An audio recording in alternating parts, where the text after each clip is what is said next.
Hi everyone.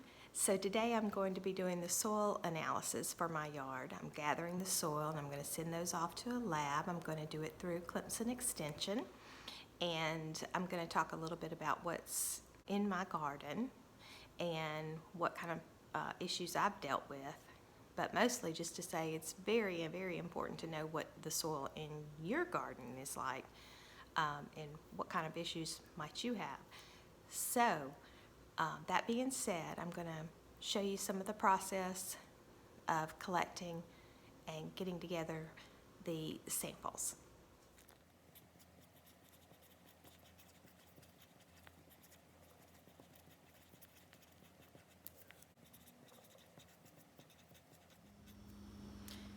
Okay, I've got my Ziplocs together, so now I need to gather my soil. I use an old dishpan and a trowel and go and take 6 or 8 samples, maybe 10 if the area is bigger, and put them all in the dishpan.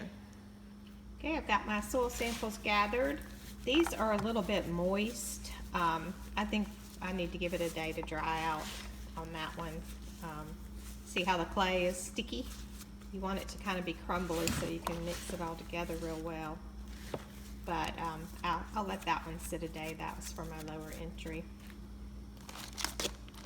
And then here are the others that have already been collected. And I'll just seal those up and wait for this one to dry.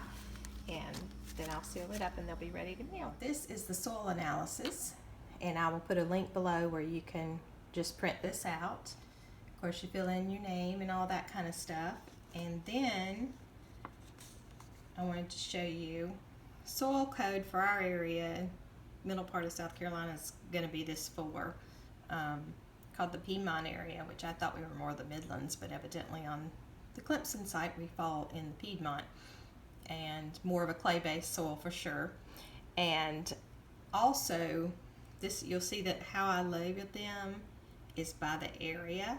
They don't care how you label it, so it's better to label it for yourself rather than worry about like 1, 2, 3, 4, 5, 6, because in future years going forward, if you look at your soil analysis, you're always going to know what area you were talking about. You're not going to have to worry that you just have them labeled for where they are. And then you total down there however many and put a check and send it off. It's got the address up there. Okay, just for a quick reference here, this is my house from my county tax map. This is the front of the house, back of the house, like along here. So I had 3 done last year, had beside the drive, lower entry, and by the lake. And this year I have added front beds and bed beside me and Joe. That's my neighbors, so that's what I call that bed.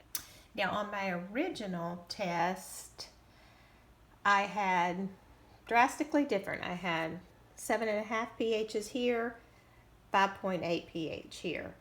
So very acidic down by the lake, very alkaline at the top. So that was causing a lot of problems. I also found out that this is very high in phosphorus, but that's just a little bit about my house and where I'm taking my samples from. Well, I hope that helped you guys out to see a little bit of how soil analysis works and how it can be beneficial. And I did just want to add one interesting thing about my high phosphorus areas is that what you would typically do in a garden, you'd be told to add all the amendments, right? The compost, the cow manure, biotone, plant tone. Not what you do in that situation. So that's why soil analysis can be very important.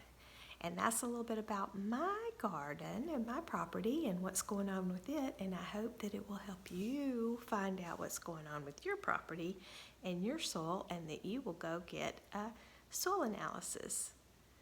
Have a great one, guys.